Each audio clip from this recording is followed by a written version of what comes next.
Joining us here on the show, Molly Johannes, who writes for huggingthecactus.com. Molly, hello. Hello there. Thank you for having me on your show. Tell us what that is and what it's about. Absolutely. So Hugging the Cactus is the blog that I have been writing and maintaining since about 2017, I believe. And Hugging the Cactus is all about living life with type 1 diabetes, which is the chronic condition that I have. I was diagnosed December 24th, 1997. Merry Christmas to me. Oh, no. And so I've basically grown up with diabetes. Fast forward, I've had it for almost 26 years now.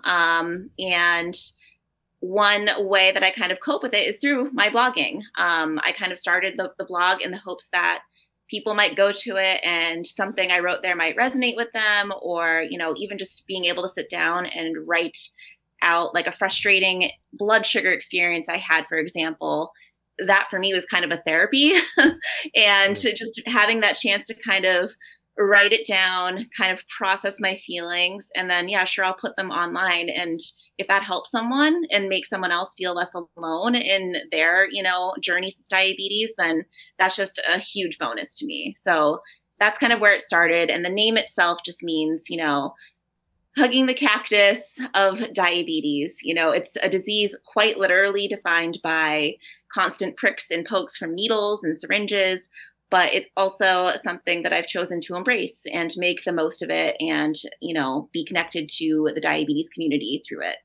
That's a brilliant name. It really is. Thank you.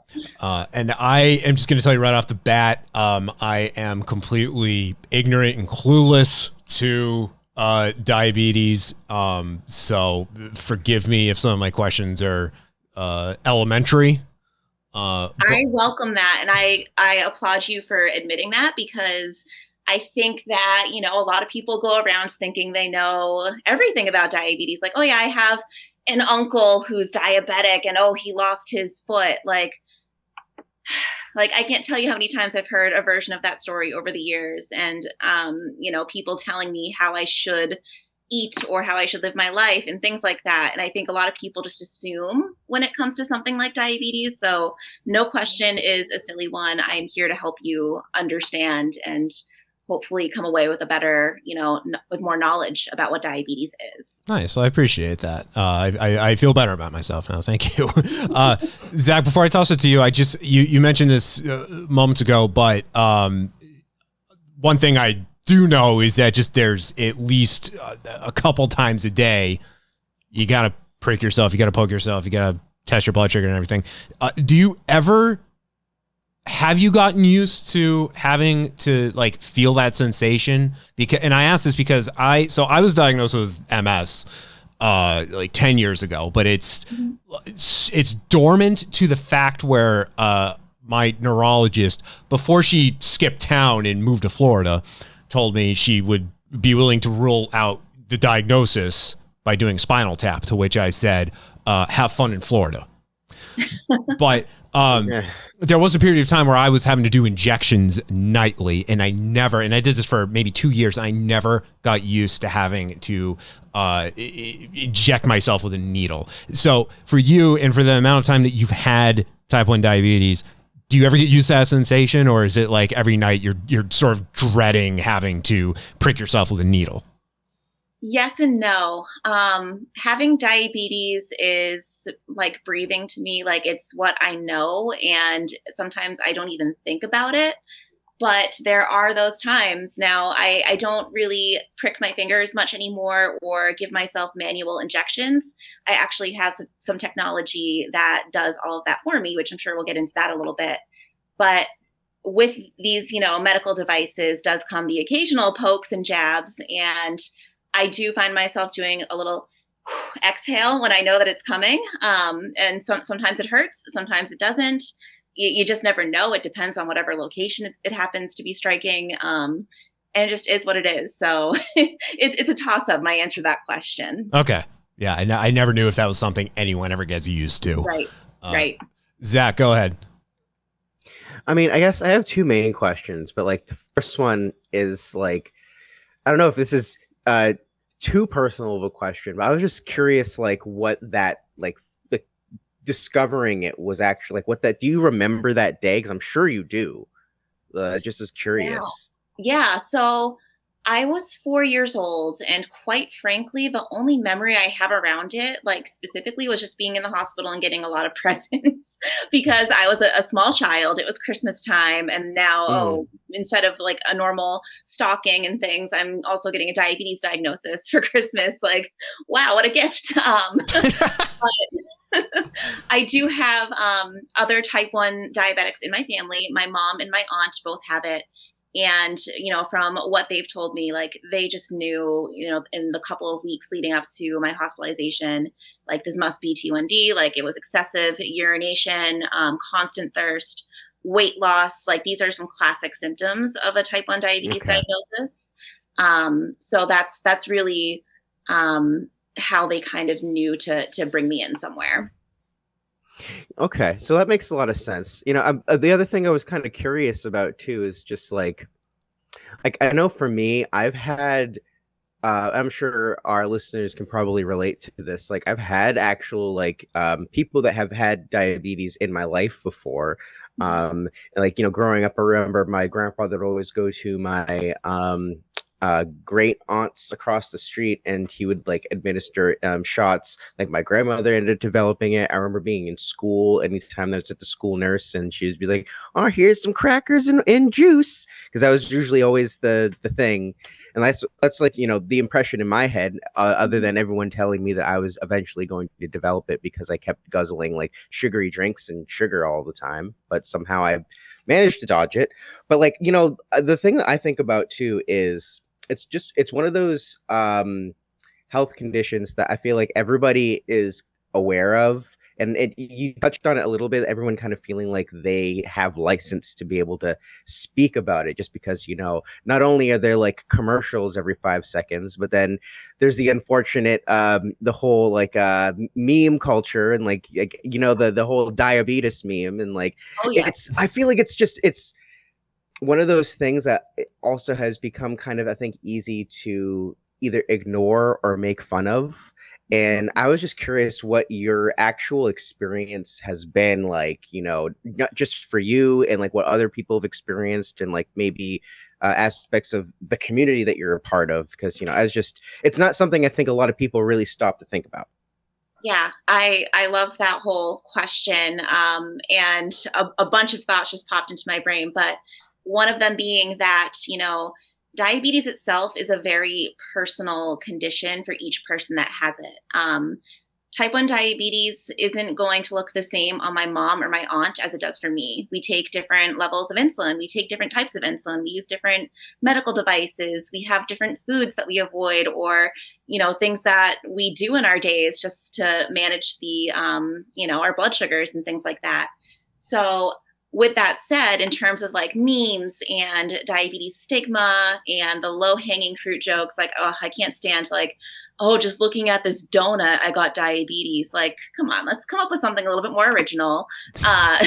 In my point of view, diabetes jokes can be funny. It's not like I'm humorless. And I do love, a Wilford Brimley reference, and, diabetes. It's kind of Hmm. funny. But at the same time, it really does feed into the stereotypes that people with diabetes shouldn't have sugar. On the contrary, sugar can be the very thing that keeps me alive at points. When I talk about blood sugar management, it's basically a range. For me, a good range of blood sugars is considered from about 80 to 150. That's kind of my target range. Anything below 80 is considered hypoglycemic or low blood sugar. Anything above 150 for me is considered hyperglycemic or high blood sugar. And when I'm experiencing a low blood sugar, that is when I need something sugary and I need it fast. I need a juice box. I need candy. I just need some quick acting sugar to bring my levels back up to normal. I have people say to me all the time, like, oh, your blood sugar's low. You better inject some insulin. That's the last thing I want to do.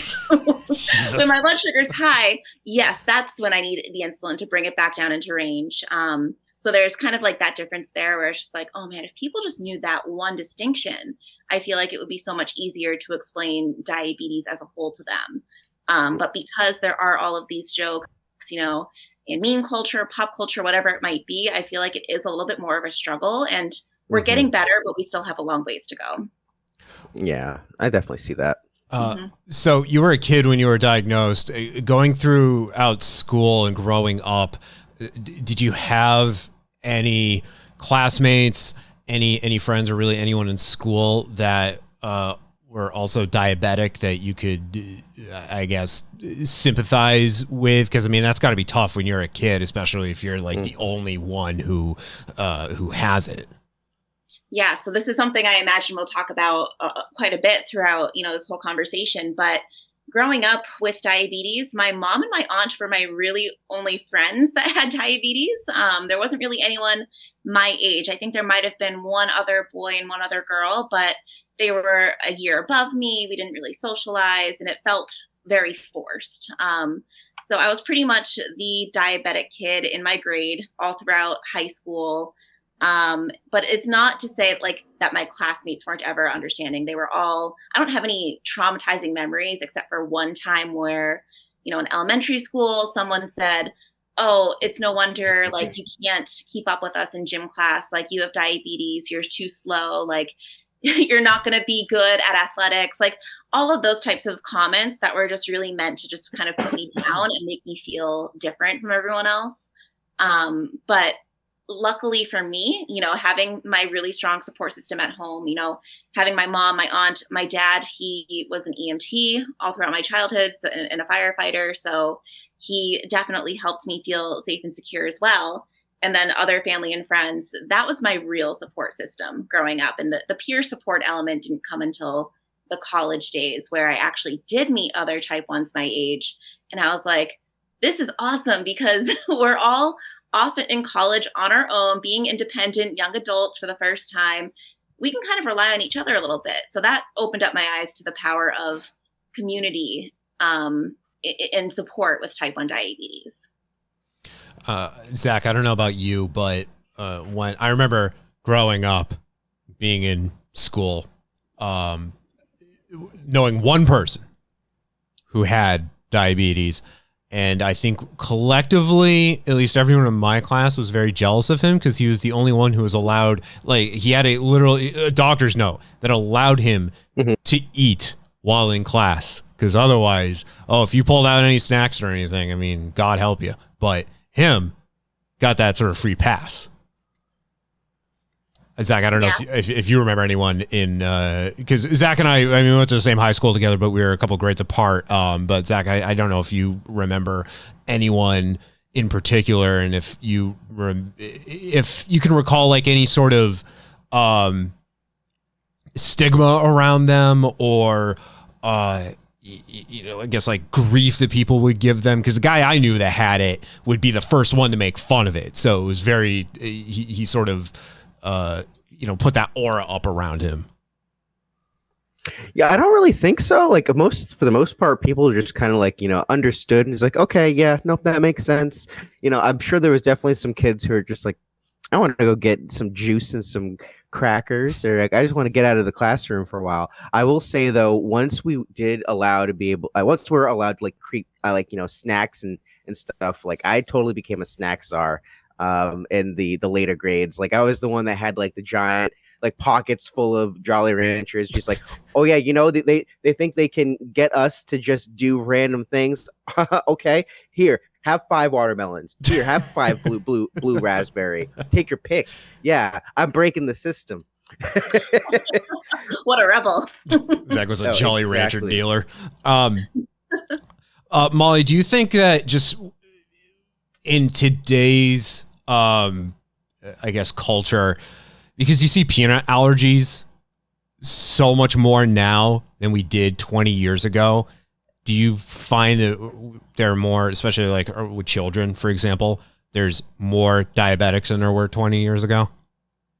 Honestly, yeah. And I mean, I can't necessarily back that up by any, hard data or anything, but I do feel, since social media has become a thing, certainly there is more, it seems like our community has grown quite a bit. And, I've heard some, studies coming out of COVID, the pandemic, things like that, where, There have been more diagnoses, but also I would have to say that I think it's more obvious now that people have diabetes because of the medical devices that we wear. I mean, diabetes is pretty much an invisible illness. If you're not wearing these medical devices, you can hide it really, really well. You can do your finger sticks in private. You can, dose your insulin. When people aren't looking, like, it's very easy to hide. It's not so easy to hide. And I know for people listening, they won't see this, but like, I've got this pod that's on my arm. So someone will see this and they'll automatically kind of know, like, oh, that's some sort of medical device. Like, and people who are more familiar will be able to realize that's for type 1 diabetes. Okay. So yeah, I do think that there's a lot more these days, and it's definitely a lot more visible. Okay. And how does that device on your arm work? So this device on my arm is called a pod. There are a few different types of insulin pumps on the market. This is the one that I use, and this is the only one that is tubeless. You've probably seen people with the insulin pumps that are tubed, which means that they're always attached to them. This one I feel just works for me because I'm a clumsy person. I would, get that tubing stuck on doorknobs, much like you would with wired earbuds or anything.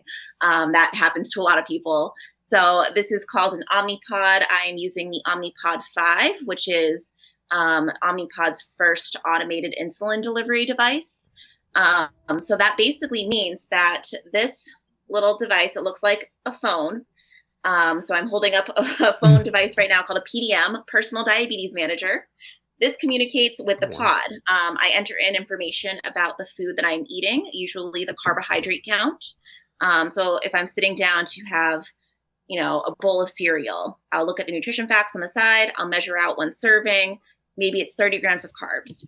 I'll go into this PDM right here. I'll enter in 30 grams of carbs, and I'll allow the device to give me my insulin. So it's pre-programmed with my insulin ratios because they do change throughout the day for different meals, for things like that.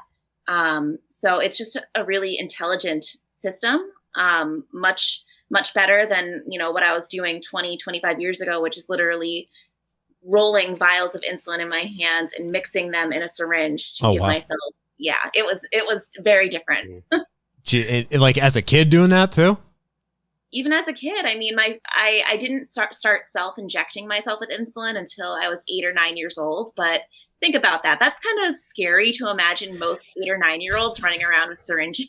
Yeah. Just let that image stick with you. But I remember being petrified to do it on my own body. And my father very kindly offered to let me practice on him with saline solution in the doctor's office. I remember oranges were also really helpful just because they have a peel that's kind of like human skin, and just, practicing injecting that way. But yeah, we've come a long way with technology. Zach, go ahead. So like the other thing that I feel like is in part of the, I guess, American consciousness around this is also how politicized a lot of things have come with the pharmaceutical industry. So like I think diabetes and insulin, and then I immediately think about like Martin Shkreli and like all of that craziness that happened, and in general just how difficult it is trying to get insurance for some of these things, because you mentioned the Omnipod, and I know that's like depending on what your insurance is, you might have that option, you might not, you might have to still just stick to the traditional option. So I was just curious like what your whole consensus was, because it wouldn't surprise me if like your mom and like and just like anybody else just like wakes up in the morning and just like throws an axe and it's like Martin Shkreli's face like in the bullseye, because like I'd believe that. Yeah, I mean, definitely there's a large portion of the wider diabetes community who is very angry at some of these pharmaceutical companies, that have made the cost of insulin so expensive. And speaking from personal experience, I am extraordinarily lucky that I've never had a true problem affording my own insulin. That being said, there are hundreds, thousands of individuals across the country that have to make the choice between, do I pay for a month's supply of insulin this month, or do I pay my rent? Yeah. Which is insane. It's absolutely insane. And it certainly was not this much of a problem 20 years ago when I was first diagnosed. So the insulin issue and pricing is incredibly disturbing to me. And, there have been times I've changed jobs a few times over the last few years, and it's always that anxiety of, I really hope this next place has really good health coverage. And figuring that out every time is such a time suck. It's so many calls trying to figure out what my deductible will be, what makes sense, for me to choose in terms of a plan. And it's exhausting. It's, that's one other thing I wish that people knew about, those of us living with diabetes, is that it's a really draining disease in that it takes up so much of our time and mental space. Yeah. Oh my God, I can imagine. I know there's drug shortages, all different types of medication. I know Adderall is one that's very difficult to find these days. Have you ever in the past experienced anything with like an insulin shortage, or was there ever a period of time where, not just because of cost, but just because of availability, where you started to worry that it wouldn't be available? Yeah, actually, in the last few years, and this might have been pandemic related, I can't quite remember, because it never became a true problem for us to worry about, but there was like rumors of an insulin shortage or a shortage happening in some states. And people think that the easy solution is, oh, just because your name brand insulin isn't available, why don't you just go to Walmart and get the Walmart insulin, or like a generic insulin? And it's like, it sounds like an easy solution, but it really isn't, because, just because that's available doesn't mean that your body's going to respond to it the same way as it does the name brand. So that was a little bit stressful. I mean, there were so many shortages happening within the last few years, and still are ongoing, and with various things out there. But I feel pretty lucky and grateful to be able to say that I've never been truly worried about, accessing what I need in terms of my supply. Oh, that's great. Yeah. Awesome. Zach, did you have something else? I mean, just like, I think it's just important to be able to give more context around these things, because, just like Molly says, like, she's been fortunate to be able to take care of things. And even when she has been able to get things taken care of, it doesn't matter. There's still a hassle jumping back and forth trying to make sure that everything is secure.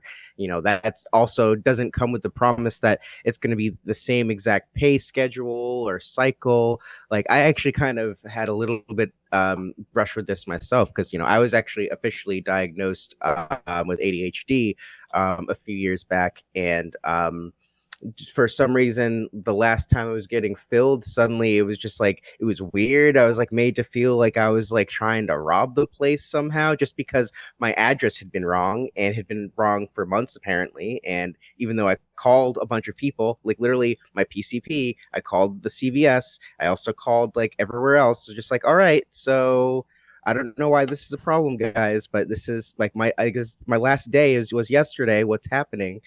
So like, it's frustrating. And the thing is, a lot of the times it's not straightforward. So knowing that there's like people that you can reach out to regardless of kind of what you're going through is important. And like that community aspect that, throughout you kind of growing up, it seems like when you got to college is when you really could see why that was so important and impactful. So I'm assuming that was part of the foundation for why you ultimately decided to create the blog.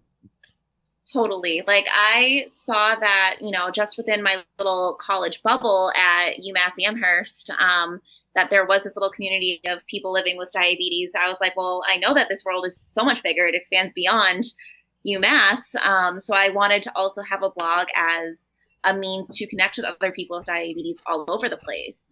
So that's been really fun and special for me to be able to just communicate with others. And, it's really incredible how powerful it can be to, because I've had the opportunity to go to a few different diabetes conferences or meetups, and that powerful moment of being in a room with a bunch of people who their arms and legs are beeping just as much as yours are, or, they're going through all the same things as you, and you don't have to explain yourself to them. They just get it. That was huge. And I part of me regrets not exploring that more when I was younger, but I'm just glad that I did eventually find my way into that, because I think it really helped shape who I am as a young adult. Like that's such a critical formational time in any person's life, young adulthood. So having that to help guide me, and having connections within the community has just been really, really wonderful. Well, on that note, outside of your blog, huggingthecactus.com, are there any support groups or online resources that you would recommend, especially for anyone who's just been diagnosed, for example, and is in a place where they really need someone that they can talk to about this? Yeah, totally. Again, I feel like I keep saying this, but I feel really lucky that I have had a lot of experience with a lot of these other groups and helpful resources. One being, this is one people are probably most familiar with, but Beyond Type 1 is actually an organization that was founded by Nick Jonas himself. I kind of roll my eyes as I say that because he is like the only diabetes celebrity that we have. And, it's kind of cringe when like he does pop up in diabetes adverts because that he's making so much money off of that. And it's annoying. But Beyond Type 1 is still a really great resource. They can be found anywhere online on socials. And they just have tons of great content, resources, support. Another organization that's pretty close to me and was pretty fundamental in my young adulthood journey was the College Diabetes Network, which is now known as the Diabetes Link. They underwent a rebrand in the last couple of years, and they are the go-to. If you are between the ages of 18 and 26 and you have type 1 diabetes or you know someone with that, I would point them there. They just understand what it's like to be a young person with diabetes. So they have incredible resources, and on either Beyond Type 1 or the Diabetes Link's websites, you can find even more partner resources, just helpful spots that are more than just your doctor's office, because your doctor's great for like personalizing some things, but then there are just some things you don't want to talk to your doctor about, or you want to get your information elsewhere, or at least, have that info and bring it with you to your next doctor's appointment to talk about. So that's what I would recommend. Okay, awesome. And I know it's a cesspool now, but Reddit, have you found Yes. communities on Reddit that have been helpful? So funny enough, I didn't really explore Reddit too much until the last couple of years. My boyfriend loves Reddit. He's constantly scrolling through it. And he was like, have you ever used this as a resource to like see if like there's any question, like if you have a question about one of your devices, maybe someone else also asked that same question to this community. So there was one night before I started my current job and I was freaking out about the health insurance plan. And we spent 2 hours on Reddit, just like looking through what people had to say about various companies and just different helpful policies so I could come into the situation with a little bit more of an education. So I think Reddit's great. Like I've used it a few times more since then, and I'm grateful that exists too. Nice. Yeah. I, years and years and years ago, when I stopped taking, my medication for MS, and it's been almost a decade now since, it's been a decade since I got diagnosed. I think I stopped taking it in 2015, so yeah, 8 years. But I found solace in Reddit just by going on there and just complaining about just like these horrible side effects that I was having, and just people chiming in, and there was comfort, there was advice. Doctors will lurk on there too. So, I mean, obviously Reddit, again, it's sort of like a minefield right now, but there can still be some good eggs on there and some very helpful people. Totally. So on your blog at huggingthecactus.com, I was reading an article that I believe you posted it in 2020, and then you reshared it a little more recently, and it was 5 tips for navigating type 1 diabetes and relationships. Yeah. And this, again, coming from someone like me who is totally ignorant to this whole thing, one of the 5 things you listed, one of them was correct misconceptions gently. What are some of the biggest misconceptions that you've heard about diabetes? Definitely one that we touched upon a little bit, which is that I should never eat sugar. That's a huge one. Even, last year, one of my closest friends from college, she was like, oh, like we were going out for ice cream, and she's like, oh, they have sugar-free ice cream here. Is that what you're going to get? And I'm like, no, ew, like I want real ice cream. And just kind of gently reminding her, like, hey, just because it says sugar free doesn't mean that I have to have it. So that's definitely one misconception. I think another one is that think people tend to think that diabetes really limits you and holds you back from doing whatever it might be. And that's something that I strive to prove to people. Like, diabetes will never stop me from doing what I want to do on a daily basis. Like, I just have to, I think the main message to drive home there is that, yes, I have diabetes, but diabetes doesn't have me. And as long as I, manage it on the schedule that I've, figured out that works best for me, then I can go about my day. I can do everything that all of my other able-bodied friends are doing. And yeah, I think that's just been one that has kind of popped up again and again over the years, is that, oh, you have diabetes. Can you play a sport like without having to stop? And it's like, well, yeah, like, sometimes I do have to stop. My blood sugar might go high or low during a game or whatever it might be, but no, for the vast majority of the time, like, it's going to be fine. You're not even going to notice that I have diabetes. So just getting out there and just showing people that it doesn't stop me is something that's been really important to me to prove. Great. Yeah. And it shouldn't. It absolutely shouldn't. And obviously Molly and I have only known each other now for 38 minutes, but you definitely strike me as the type of person that will take it in stride to some degree, that you can laugh about it, you can smile about it. 100%. Like, if you can't smile or even just like come to accept diabetes for what it is, it's going to be a lot harder on yourself, on the people who love you. And that's just not the way I want to live. I've come to accept my diabetes a long time ago, and I certainly don't like it. There are some days where I really hate it, and I have the really hard days where I am just crying, screaming, like, why me?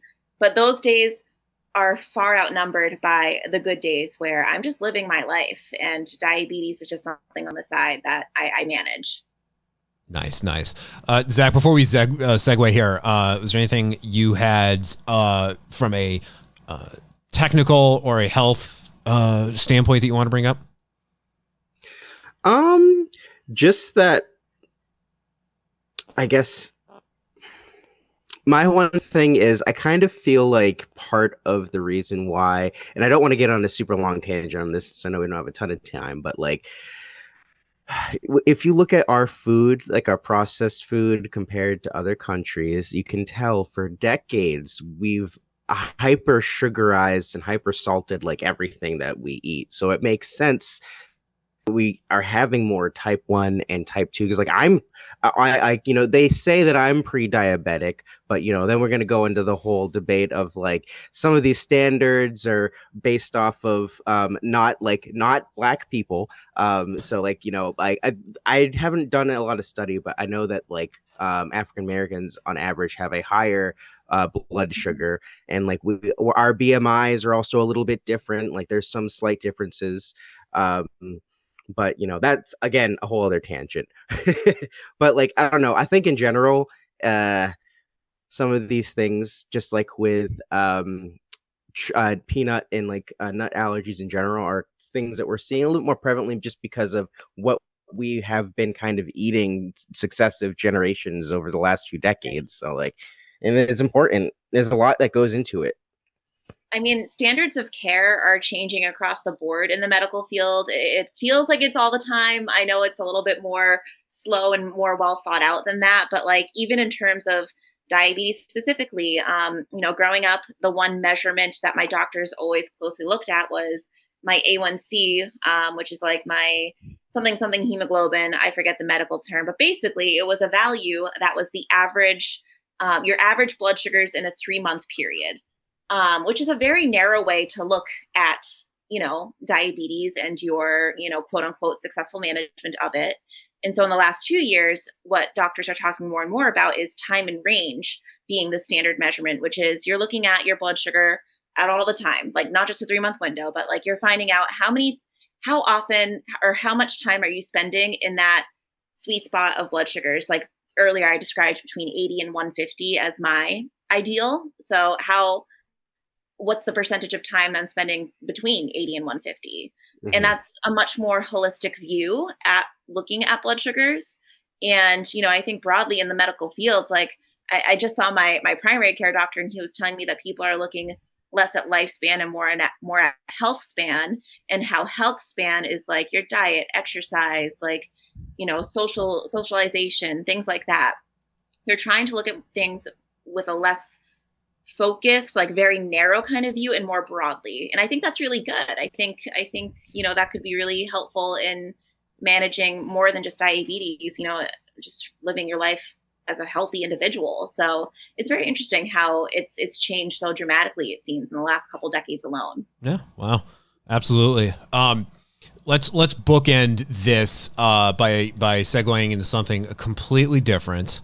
As we wrap up here, Zach and I, both music junkies, but on complete opposite ends of the spectrum, where Zach is a metalhead, and I refuse to listen to music that didn't come out of the United Kingdom in the 1980s. So, Molly, what are you listening to these days? Oh, man.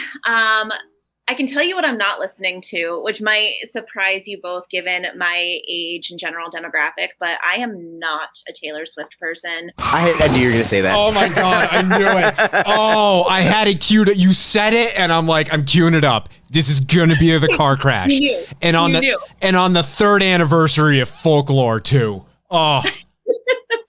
And you know what?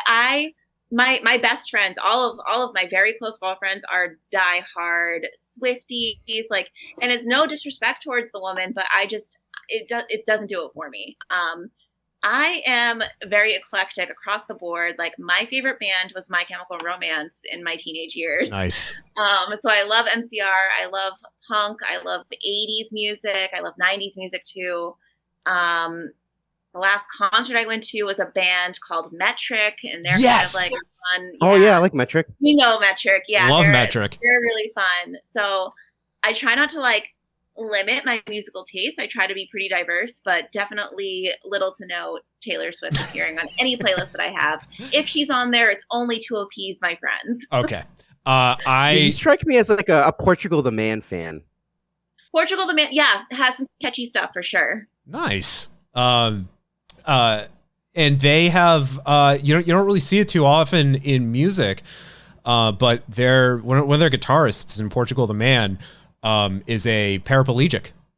I learned that when I saw them at Boston Calling. I didn't know that. Yeah, I saw them at Boston Calling a few years ago. One of their guitarists, I believe he was involved in an accident and he has no feeling in his legs. So, again, you don't see it, but you don't see the musicians on stage just sitting in a wheelchair, just rocking out. But that dude was up there. There's also, it's funny, because Taylor Swift is very close with the band Haim. It's the three sisters, yep. And they have some really great music. And one of them is a type 1 diabetic herself. Yes. Esty. And is often seen rocking her medical device on stage. So I can appreciate that too. At least Taylor Swift has good taste in friends. Yes. They just performed together over the weekend, him and Taylor Swift. Yeah, Esty, the bass player who's known for her incredibly contorted faces while she's playing. So much so that she has a whole Twitter account dedicated to her face. Oh, that's good. I'm sorry, X account. Let's not open that can of worms. Sorry, it's I don't want to talk about it anymore. I'm so done. I'm really sad. Metric too, by the way, they just announced a new album coming out very soon, and it's a sequel to their last album that came out. This one's called Formentera 2, and yeah, I like it when bands do the sequels. They can either be really great or not so great, but knowing Metric, I think they'll deliver. Yep. And My Chemical Romance, did you see them on their reunion tour in Boston? No, I didn't. I really wanted to, but concert ticket prices are so expensive. Yeah. And just for that experience of like being around, so many people in some really difficult to get to venues where like you're stuck in hours of traffic afterwards. I'm like, I would so much rather like jam out in my car to my favorite artists and, not deal with that hubbub. Yeah, especially now that COVID is apparently in its GI saga now. So Oh, yeah. that's the last thing that I was hearing from people, that if they're getting COVID, it's like some kind of weird stomach bug thing. Ugh. it just Yeah. So I'm still kind of like, I'm choosing when and where I go to my big venues still. I've been going to a couple concerts. I actually went to see what are they called? I'm blanking completely on it, but they're a really good band. Skeeter Valentine and the Honker Burgers. Oh my God. There we go. That was actually the name of a band I played with in high school. That's so funny. So big fan of Doug. Yes. Yep. Speaking of metrics, so on the subject of concerts being too expensive, Noel Gallagher from Oasis was in Boston a couple weeks ago. I thought he was coming in August. Didn't realize it was much sooner. Ultimately, I didn't go because it was so expensive. It was one of the more expensive shows at the MGM Fenway. But Metric opened.